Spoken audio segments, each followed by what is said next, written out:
Good morning, everyone. Good morning, everyone, and welcome to Tea Time Tuesday at the Renewal Center. I'm so excited to see everyone this morning. My name is Carmela Head, Director of Renewal and Community Programs, and I'm on location here at the Renewal Center in Concord, North Carolina. We are getting ready for Tea Time Tuesdays. I have my tea here today, and I'm so excited to see those of you that are already logged in for regular Tea Time Tuesday. I see Keisha. Good afternoon, Keisha. How are you doing today? Hello, Prophet Hope. It's good to see you. We're going to wait for everyone else to come on and chime in. I hope you guys have your tea with you. I am so excited. I'll be able to share some information with you about our tea of the week and our book of the week. And we're just going to wait for some other people to chime in. Tell your friends, tag your friends, invite your friends to come and pause with us, to take a minute to pause and celebrate ourselves, to take time to relax, to rejuvenate ourselves, and to get ourselves ready for the day. You know, it only takes just a moment to relax. It only takes just a moment to renew ourselves and to just settle ourselves. And we are taking the time today. We're taking the time all over the place. We have people chiming in from all over who are stopping and pausing for Tea Time Tuesday. So once again, my name is Carmela Head. For those of you that are new and that are coming on, I'm Director of Renewal and Community Programs here at the Renewal Center in Concord, North Carolina. Good morning, Latasha. Good morning, Chanel and Nicole. So glad everybody is joining in. I hope you guys got your tea. Go ahead and tell everybody what kind of tea you have so we'll be ready when it's time for tea time, actual Tea Time Tuesday. I want to start off today with the tea of the week. For those of you that are watching, we know that at the Renewal Center, we have a tea of the week that we'll be featuring every week. And this week's tea of the week is chamomile tea. That's right, it's chamomile tea. And I want to give you a little bit of origin about chamomile tea. Chamomile tea, the history of the chamomile comes from the Greek word ground apple. You know, I find that to be very interesting. Ground apple. And its history dates back to ancient Egypt. So as you can see on the screen, the origin is from ancient Egypt. The chamomile tea originated in Egypt, and it comes from different varieties of chamomile, which are known to be cultivated in South America, South Africa, and Australia. Chamomile tea is well known as an herbal tea. Chamomile tea is an herbal infusion made from dried flowers of the chamomile. As you can see on the screen, that's a beautiful flower. Almost kind of looks like a daisy. But I find chamomile tea to be very relaxing tea. That's just my observation. But I love it. Actually, today I'm having chamomile tea for Tea Time Tuesday. So every week I'll be posting this on the Facebook page of the Renewal Center, our tea of the week. Now, moving from the tea of the week to our book of the week. For those of you that are joining us and that are new to Tea Time Tuesday, we will be featuring a book of the week from our thought room here on location at the Renewal Center. And so this week is Keep a Quiet Heart by Elizabeth Elliot. This book is in the library here at the Renewal Center in our thought room. And the book of the week, once again, is called Keep a Quiet Heart by Elizabeth Elliot, and I'll read a little bit of her synopsis from her book. Actually, I have been reading through this book. It's very, very interesting and a very good read. When you long for a quiet refuge away from the noisy, frantic circumstance of day-to-day commitments, where do you turn? And on the back of the book, it says, you look to one place alone, to embracing the arms of our omnipotent and infinite loving Heavenly Father. So Keeping a Heart, the name of the book, Keeping a Heart, is a unique keeping a quiet heart. Let me repeat that. Is a unique collection of called from the lead article features in Mrs. Elliot's newsletters over the past several years. Mostly, they're about learning to know God. And she says nothing else comes close to being as important as that. It is what we are here for. So you can join the author, Elizabeth Elliot, as she points the way to a deeper, more fulfilling and restful walk with God. So if you ever need to find a book that's going to draw you into keeping a quiet heart, choose this book for a good read by Elizabeth Elliot, and I'm sure you'll be really inspired and motivated. And so moving on, I want to drop a verse that just kind of dropped out at me today. How appropriate for Tea Time Tuesday. It's Exodus 33:14. It says, my presence will go with you and I will give you rest. So thank you for joining me for this update of the Tea of the Week and the Book of the Week at the Renewal Center. And now here is our Executive Director, Patrick J. Brown. He's going to come and lead us into more of Tea Time Tuesday. Hey there, Carmela. How you doing? I'm doing good. I'm doing really well. And I'm doing better now with my chamomile tea. You got your tea. I got cucumber white today. Everybody out there, what's your tea for today? Let's make sure we just unwind. Let's disconnect. Let's take a time to just really pause. And if you can, share what you're drinking today. What's your tea? And for those of you that are juicing, what's your juice? For those that are doing your protein shake, what's your protein shake? But for the tea folks, let's hear from you about your tea today. Also want to encourage you about the book, Keeping a Quiet Heart. It's interesting that that's the book of the week today, because today's tea time session is going to be about the heart journey. And I'm going to be discussing making decisions from the heart and the importance of that. So let's see what's coming in here. Let's put some of this out here. All right. Okay. Hope I don't know what that is. Oolong. That's oolong tea. All right, I got to learn that one. You have to introduce me to that one. Yes, mango, ginger, and honey. All right. We got some unique ones this week. Apple matcha. That sounds delicious. That does. Nicole, tell us about that one. I haven't had that one before. That sounds nice. I haven't had oolong, so I'm learning something new and fresh today. What else do we have out there? Anybody else? All right.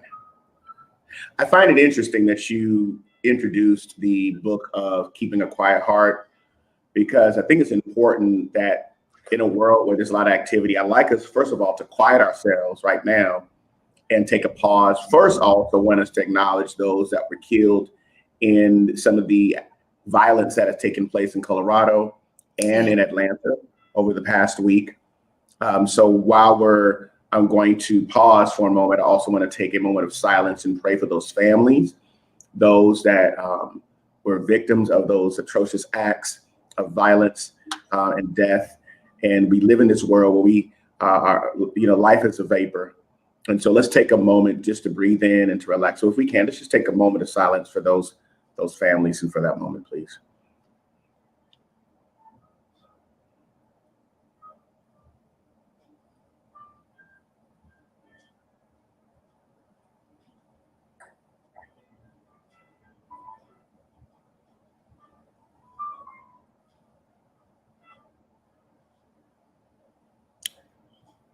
Thank you so much, everyone, for participating in that moment. And then also in that moment, we're able to reflect and relax ourselves as well. Lemon, ginger, turmeric. Okay, thank you so much for that. Okay, it's a Japanese green tea. Thank you. All right, we'll have to check into that. All right, thank you so much. Carmela, thanks so much for opening us up. I'm going to go ahead and continue with our tea time for this week. Thank you so much. Thank you. All right. Hey, everybody. Here at the Renewal Center, Patrick Brown will be your host for our Tea Time Tuesday today. And I'm really excited about today's session because we're going to be talking about the importance of the heart journey and what that means. One of the key things about the Tea Time Tuesday is really, for those of us, we're constantly busy, constantly moving. There's a lot of activity that's happening in our world. So it's important, folks, that we take time to quiet ourselves, that we take time to disconnect from all the consistent hustle and bustle that we're experiencing from day to day, and we de-stress. That's important. Renewal through meditating, making sure that our minds are being renewed consistently, that we're resting and we're building our resilience through mental toughness and developing strength in our minds. And so that's what we're working on when we do our Tea Time Tuesday. So today, I want to get into the heart journey. You'll want to definitely take notes for today's session. And I think this is really going to help us navigate how we're making decisions and what takes place in our lives when we have to deal with a lot of different moving parts in our world. I like to say, never make a decision with your heart, H-E-R-T, your heart. And that's an acronym for when we're hurting, when we're emotionalistic, when we are angry, when we are rushed or rushing, and when we are tired. So we're going to go through this heart journey or this roadmap today. And I want you to consider the decisions and the choices that you're making. The decisions and the choices that you're making. Why do we need to discuss the heart? Because the heart is the center of who we are. And when we are looking at our heart journey or our heart choices and decisions, many times we'll make decisions out of these 5 areas or influences. So number 1, let's think about hurting, making a decision when we are hurting. I want to ask you the question, is your pain, is it an indicator or a locator in your life? Is your pain an indicator and locator in your life? Many times when we are hurting, we can make a decision, and that pain that we're experiencing, that hurt that we're experiencing is really locating where we are. That might be an interesting place to be in, that we really look at, should I make a decision when I'm experiencing this type of pain right now? See, pain is an indicator. Pain is a locator. Hurt can be a locator. And so many times we don't want to make decisions out of our heart when we're dealing with issues of hurt. Why? Because we're now beginning to make a decision based upon an injury. Many times when you're in an injury, I remember when I had knee surgery back in 1997, and I remember clearly when I had to go under and they had to do all these things to prepare me for making sure they restored what was going on in my knee.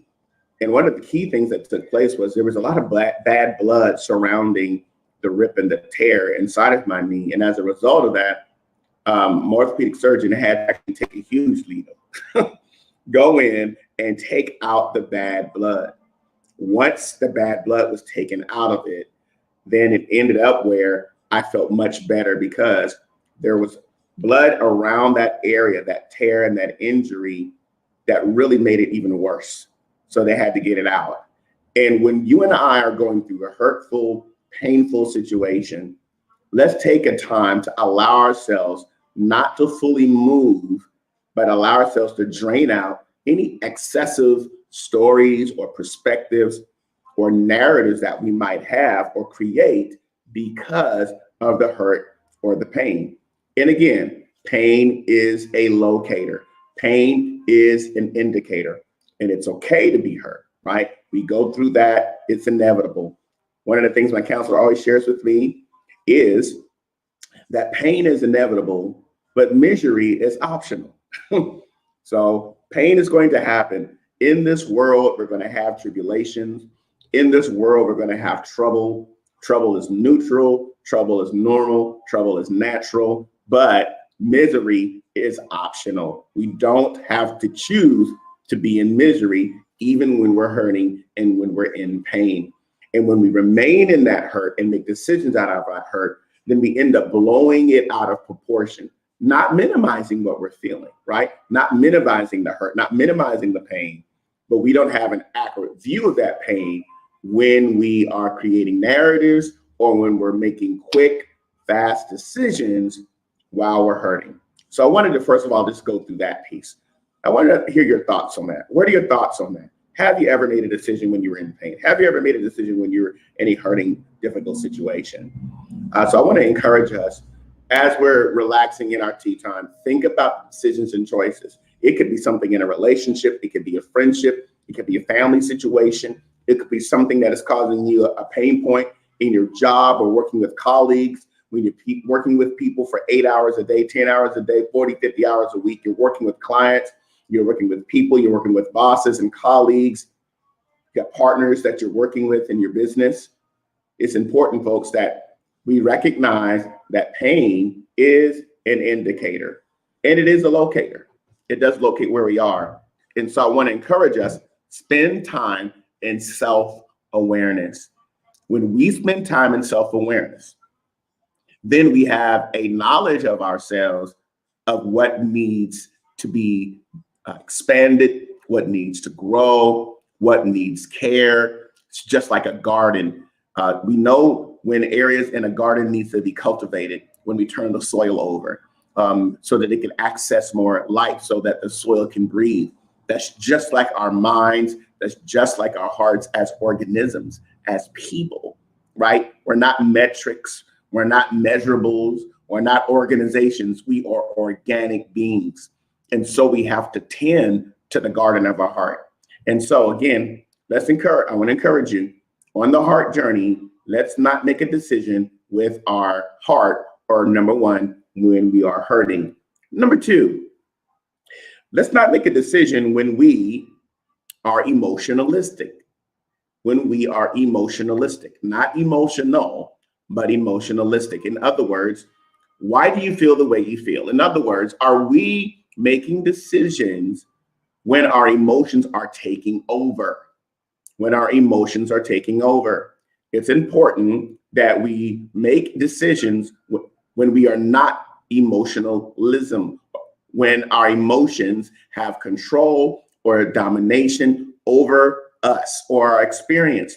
Why am I talking about this? Yes, we are emotional beings, right? There are days we're going to be happy. There are days we're going to be sad. There are days we're going to deal with loss and grief and pain. We're going to be frustrated. We're going to be happy. We're going to have a range of emotions because we are human beings. Just like we don't let our bodies rule us, we don't let our emotions rule us, right? So it's important that we don't make decisions based upon emotionalism. Yes, we do have emotions. We acknowledge those emotions. And so when it comes up, we should ask the question, why do I feel the way that I feel? We can't just say, oh, I don't know. I don't know how I feel. I don't know why I feel this way. If we don't name it, we can't address it. If we don't name it, then we're not going to become aware of it. And if we don't name it, we can't be empowered to walk through it and overcome it, right? Whatever it might be. So give that emotion a name. Give yourself a chance to sit with it so that you can begin to not analyze, but you can understand why you feel the way that you feel. And once you get to the core of why, right? Then if we don't understand its purpose of why, then we're just living out the emotion without clarity. So I want to encourage us, we don't make decisions when we're emotionalistic. That means we're going to have to take a step back and say, I'm not clear. I'm feeling a particular way. I got to make sure that I am taking in, bringing in, reeling myself in, right? In order for me to be clear. All right. Here's the comment from one of our viewers. Kimberly says here, emotionalism makes us have a tunnel vision. We don't have proper perspective. Thank you for that. Absolutely. When we're in emotionalism, we have tunnel vision and we're focusing specifically on the emotion at the moment. And when we focus specifically just at the emotion at the moment, and that's all, we don't have proper perspective. I really appreciate that. That adds such value to what we're sharing today. So it's important that we look at, why do I feel the way that I feel? And the reason is that'll help us move into facts. That'll help us move into truth, because facts and truth will overrule how the feeling is impacting us. Now, our feelings are real. They're valid, right? But it's important also, when others are emotionalistic, it is not our role to resolve their emotional issue. We validate the emotional challenge, but we don't resolve their emotional challenge. What does validation mean? Validation is sitting there and just nodding. Validation is just being present. Validation is saying, I may not understand, but I can only imagine how that's painful for you. or you're just acknowledging, you're shaking your head, you're being compassionate, you're being caring. Why? Because if we're emotionalistic, that means we're being ruled by the emotion without asking ourselves, why do I feel the way that I feel? I've gone through that before when I went through some periods of alienation and some rejection. And as a result of allowing certain things to be overwhelming and not looking at why I felt the way that I felt, that particular mindset began to really become overbearing to the point where it can become toxic. Why? Because now it affects the lens of how we look at life. And so life can be wonderful, but the lens that I look through is predicated on how I'm making my decisions, whether I'm hurting and when I'm emotionalistic. Let's move on to number 3. Point number 3. Let me know what your thoughts are about the presentation today, this heart journey, and how perhaps this may relate to you or someone in your life. Let's not make a decision when we're with our heart. Hurting, emotionalistic. Number 3, when we are angry. I put down anger is one letter short of danger. Anger is one letter short of danger. Now, let's break this down a little bit more. Now, there's nothing wrong with being angry. Why? Because anger is what? An emotion. And so as human beings and humans that are becoming, both of those, we experience anger many times because that emotion of anger it sends a message to us. That's what anger does. It sends a message, a clear message that something has got to change. I'm pretty angry with what I see many times in the society that I live in the world that I live in. And so the anger inside of me is sending a message. Something's got to change. However, I don't make an immediate decision from that place of anger, right? So there are other aspects that will come out of anger. And I want to share those four results that should come as a result of us experiencing anger and sitting with the anger. So, well, why would I want to sit with the anger? Well, sitting with the emotion helps you evaluate and bring awareness. That's why we sit with what we feel and we sit with what we think so we can be clear, right? It's the difference between the head space and the heart space. We are all heady people and we're also hearty people. I used to say many times in matters of the head or the heart, use your head, all right? Or vice versa sometimes. And I don't know if it's true or not, but it's an interesting thought process. And so anger sends a message that something's got to change, right? So if it does, and we want to see change happen in me or whichever has fostered that anger, so there are ways that we need to be able to think through this, because many times people have misconceptions about anger. And anger can be healthy. Absolutely, it can be healthy. But we don't immediately make decisions when we're right in the peak of it. Why? Because anger is also a revealer of character.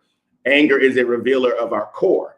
So let's go deeper into this. When we are in a state of being angry, the emotion of anger, again, we go back to what we talked about earlier. Why do I feel the way I feel?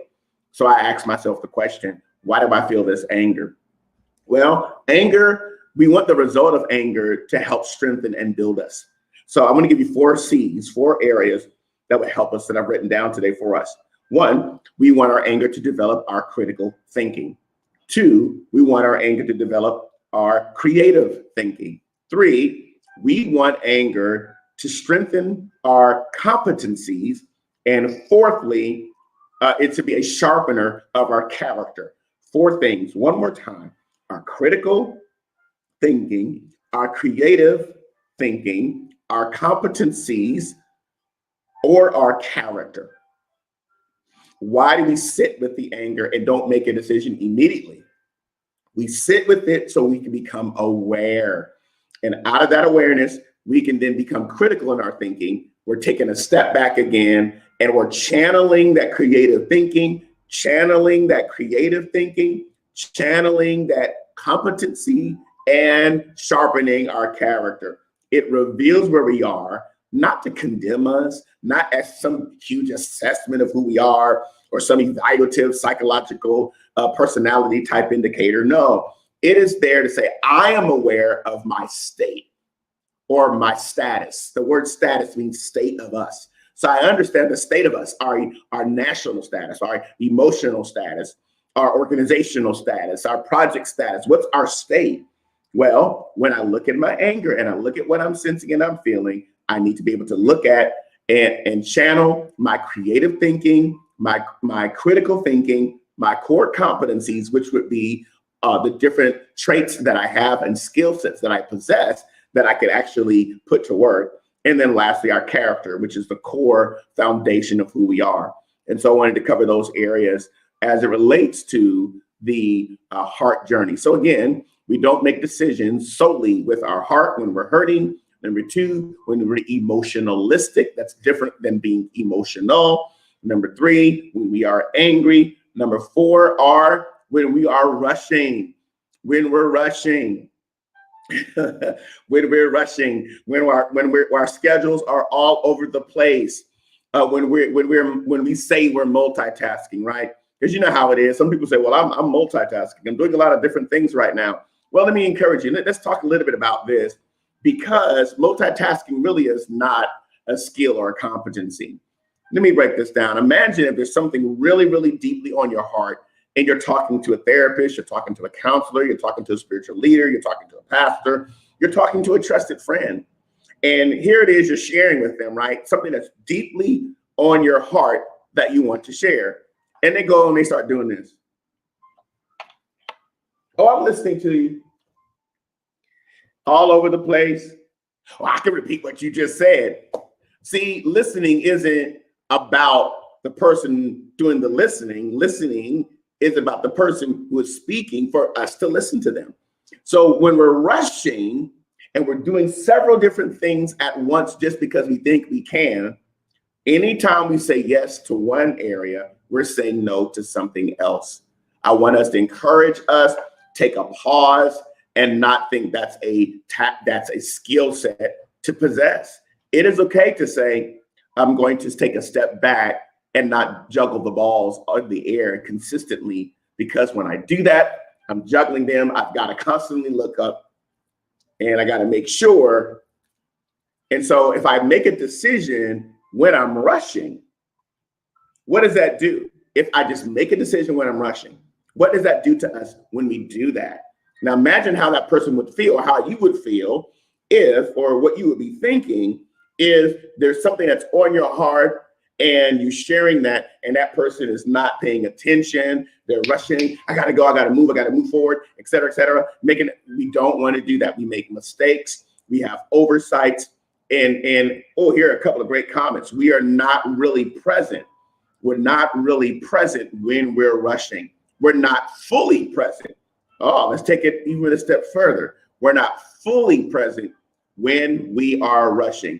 Absolutely. Slow down. Stop rushing. And let's not make decisions with our heart when we're hurting, when we're emotionalistic, when we're angry, and when we are rushing.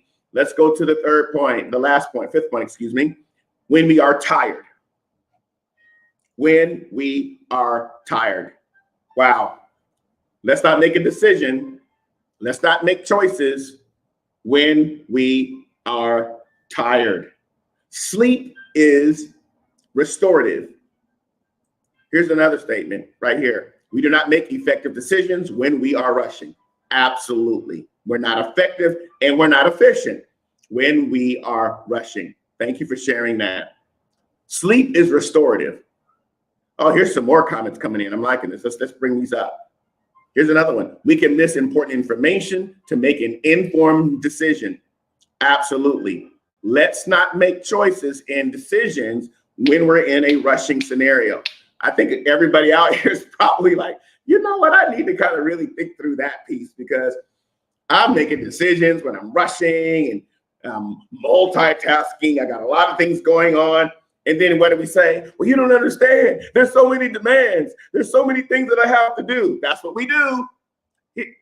Here's the important thing about rushing. And I want to go back to that, and then we'll go to tired. Is that okay? Because I know we're at 12:31. So let's just really think about this.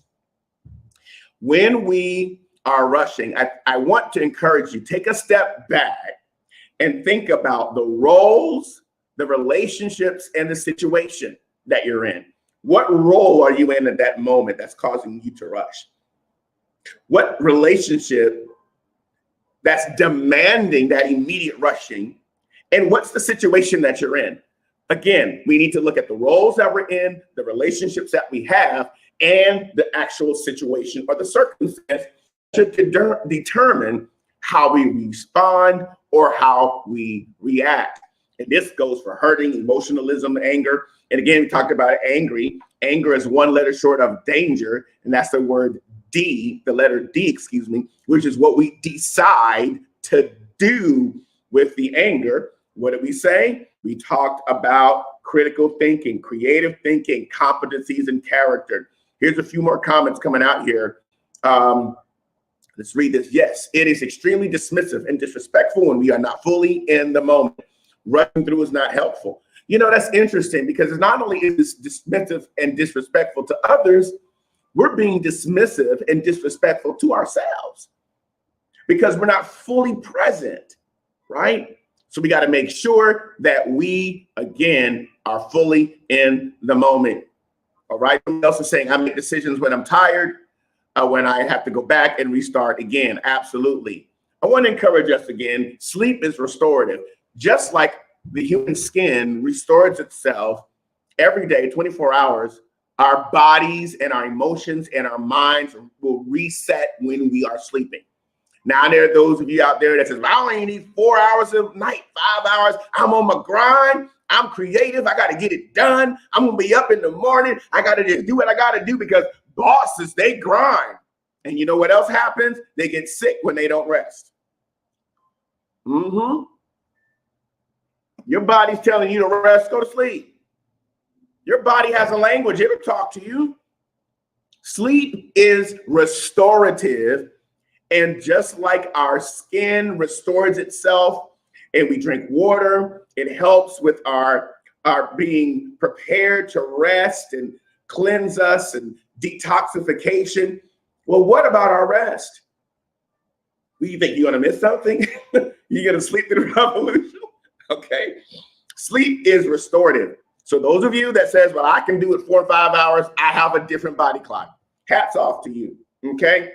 Hats off to you for those that have a different body clock. You can survive with 4 hours. But I want to encourage you, all right, don't become an anomaly, right, by allowing yourself not to rest. If you need to do a power nap, perhaps do a power nap.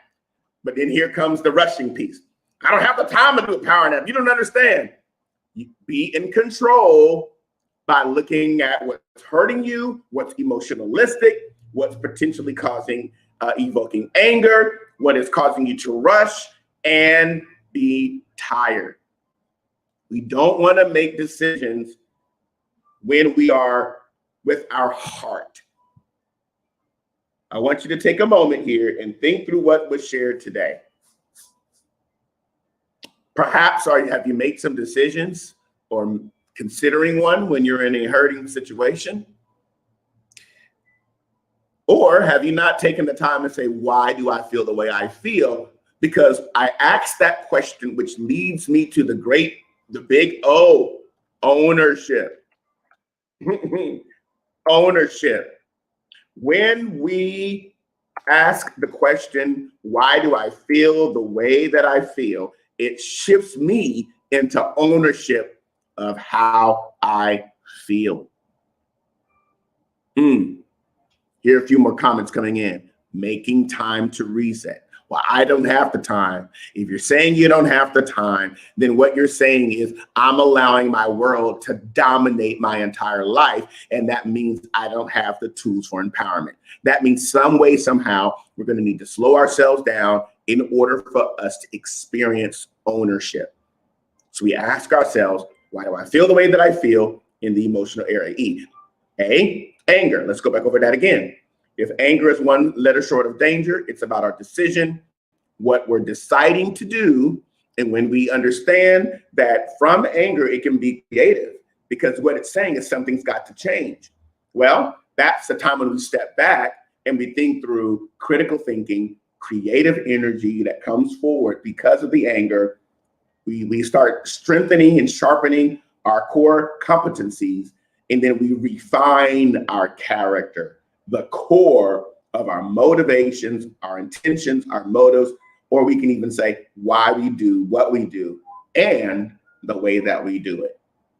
All right. So we're at 12:37 now. I know we're running over a few minutes. I wanted to just share a last statement here that we see. The society we live in does not allow time for rest and renewal. Everything is rushed and focused on more and more and more. Absolutely true. And so you and I, we have the ability and the tools to make time to be fully present in the moment. So I'm going to bring these 5 areas up on the screen again. And I'd like you to write down, what is your takeaway? What is your takeaway from today's tea time? How is this impactful to you? How is this impacting you? What do you see in the area of self-awareness or ownership as it relates to these 5 areas in your heart journey or your roadmap? Are you making decisions out of being hurt or emotionalistic, perhaps angered, or rushing or tired? I'd like to hear your feedback. What are your thoughts? What are your feelings? What are the emotions? What's your path? Are you somewhere on this path, or have you seen yourself maybe in a cyclical decision-making process in the area of hurt or emotionalism or anger or rushing or tired? We are human beings, so we deal with that. And so I want to encourage us to take some time to think through that. So I'm going to pause for a moment. I'm going to enjoy my cucumber white. And let's hear your thoughts in these last few moments, okay? While you're doing that, I want to just invite you to an opportunity to download our mobile app. If you have your phone, you can go to the Apple Store or your Google Store and type in the Renewal Center, and you'll see the RC logo come up, and you can have access to our notifications. Our digital discipleship sessions will be loading future content with our blog team and our Scribble team that's coming forward here soon. So I'd encourage you to do that. You can also give and support us. If you'd like to become a partner with us, if this information is impactful to you and transformative to you, you feel free to go to our mobile app, and there's a giving option there. We've also pinned the website, www.therenewalcenters.com/give. And so you can also support us and partner with us from that perspective as well. And then we also have a text to give option. I don't remember at this point, but I think it's pinned out there. But I think the most efficient way is if you are able to go and download the mobile app, you can stay in contact with us. All right. So feedback, talk to me. What's your takeaway? What's your area, perhaps in your heart journey, that you'd like to share? This is, this is an area that I need to look at, or perhaps I need to think through this. I'd like to hear from you. I'll bring this up on the screen so you can have a reference point. And then let's look at what we're seeing here. Okay. All right. To be aware of my current emotional state before making a decision. Absolutely. Awareness is key to ownership. And once we have awareness and ownership, we can move into what we call self-empowerment. We're making decisions and choices. Thank you. Now let's see what else we have here. Wait to analyze and observe situations first. Very good. Taking a step back. Absolutely. Let's keep going here. I must be conscious of my mindset before I make decisions or respond to others. I must do this if I want to make effective decisions in my life. Thank you. Thank you. All right, we got some comments coming in. Go ahead and share. If you will, please feel free to share this or do a watch party. Maybe others that are watching your page, they can connect with the content. Definitely would love to get this information out there. And hopefully this is valuable, has value to you and maybe your staff or people that you're connected to in friendships and relationships. They may take advantage of this type of discussion. I'd also like to know if you can go on the Renewal Center page, let us know what kind of subjects you'd like us to discuss, perhaps, and you can see what we can do to engage. Right now, this time is about resetting and resting and resilience and mental wellness. These are the areas that we're focusing on. And so that's why we're taking every single Tuesday, 30, 40 minutes or so to really reset and rest ourselves and take a moment All right. Anybody else want to share anything else before we leave? Okay. All right. Let's keep going. We've got some great decisions here, great choices we're making concerning our heart journey. After hearing this today, advice to follow your heart may not always be the most thought out notion. Check the heart more so than following it right away. Woo! All right. Thank you for sharing that. I've made many angry, tired decisions. I've allowed my emotions to take over and therefore I had to go back and redo all those decisions. Through this teaching, I've learned that rest is essential and I'm yet learning. Take time to think before speaking or making a decision. Thank you. And you're most welcome. Thank you for sharing. Let's keep going, folks. Look at this. This is great content coming up today. Being aware of the areas I tend to rush in, understanding what's the motivation, and remember to take self-inventory. Self-inventory. I tell you, awareness and ownership is powerful. Let's keep going here. Taking the time. This tea time gave me information regarding taking the time needed to make informed decisions. Thank you for sharing that. Karen, we see you out there. You said you need to put this on your planner. That's a good one. That's right. Put it on the planner. Depending on where you are, it's 12 noon Eastern Standard Time here. So make sure that you like the page and turn on the notifications so you can get the notifications on when we go live. Or you can watch the replay, but make sure you take time to reset. All right, folks, thank you everyone for all of your comments. You're being transparent and being authentic with where you are. I want to commend you for that, because when you're transparent and when you are authentic about where you are, that's the first step for awareness and transformation in your life journey and the heart journey. So I hope that this has been a strength to you, and appreciate being a part of this. And check us out again on the renewalcenters.com every Wednesday evening. We also have our Reforming Culture series. For those of you that want to experience transformation in leadership, please go to the Renewal Center's Facebook page. And what you can do is you can register and you can get the link so you can be a part of that Bible study series every Wednesday, or actually every first, second, and third Wednesdays going forward. We'll be there 7:30 to 8:30. So please go to the Renewal Center's Facebook page and register there so you can always have the Zoom link and you can participate in that course and that discussion. Also, we have a prophetic gathering coming up April 9th and 10th. If you follow us on our social media and also have download our mobile app, you'll have access to all that information and all the content. All right. So again, thank you so much. I've enjoyed this tea time. This has been helpful for me. I'm really thinking through some areas of decisions that I may have made or am making. And we all can take time to really reset ourselves on our heart journey. All right. Well, I'm Patrick Brown. I'm your host for the Tea Time Tuesday. And thanks so much for connecting with us. We look forward to reconnecting again. Have a good day. And remember, I am renewal.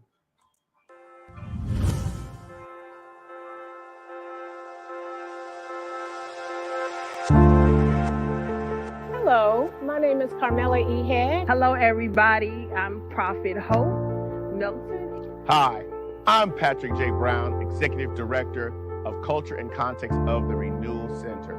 Here at the Renewal Center, it is the center for prophetic art, thought, voice, and action.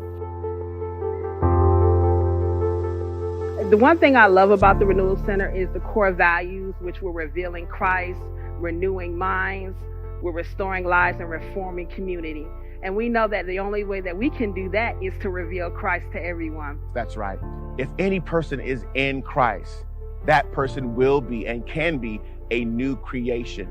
You've been created to reveal Christ. That's right. Christ in you, being born from above, being born again, being generated from a higher place, which is Christ. In you, the hope of glory. And when I think about renewal, I think about continual growth. We all have the capacity. We all have the very much capacity to move forward and to expand ourselves. So that's what growth and renewal is all about here at the Renewal Center. so excited to be here. I hope that you will continue to connect. This is an awesome vision. And I'm just excited about everything that God is doing in the Renewal Center here in Concord, North Carolina. I am. I am. I am. I am. I am. And I am. I am. I am. Renewal.